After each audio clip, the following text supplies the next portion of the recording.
This segment brought to you by the Kansas Soybean Commission, the Soybean Checkoff, progress powered by Kansas farmers. Welcome back to Farm Factor and the Kansas Soybean Update. This is the Kansas Soybean Update. It's brought to you by the Kansas Soybean Commission. The Soybean Checkoff, progress powered by Kansas farmers. Doug Bounds, Kansas State statistician for USDA's National Ag Statistics Service, joins us. Doug, we're in the heart of fall crop planting season, and so how are we doing with regards to soybean planting in Kansas? Well, Greg, soybean planting in Kansas is coming along pretty good. As of May 17th, soybean planting in Kansas was 37%. So if we compare that to last year, we were only at 14%. Or if we look at the 5-year average, we were at 22%. So we've come along pretty good. We've made pretty good progress since last week when we were only at 23%.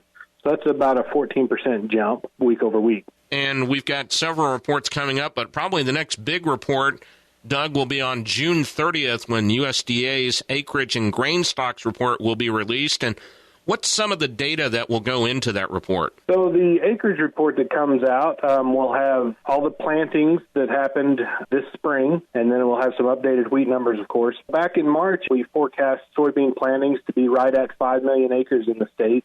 So what we'll do now in June is we'll collect that data again from a few more operations, and we'll find out whether or not those intentions have changed any based on how the world has changed in the last couple of months. And then on top of that, we have the grain stocks report. We'll get information from the farms as well as grain elevators across the state, and we'll see how many soybeans are stored in both on and off farm throughout Kansas. So for the acreage report, will some producers get contacted by NASS to get some of their numbers? Yeah, we will go to a little over 4,000 crop farms in Kansas during the first 2 weeks of June to collect planting information so that we can put together a solid number in that acreage report on June 30th. And to remind all producers across the state, NASS has suspended all face-to-face data collection due to the COVID-19 pandemic, so we will only be contacting producers by phone, mail, or email. If possible, we ask all producers to respond online.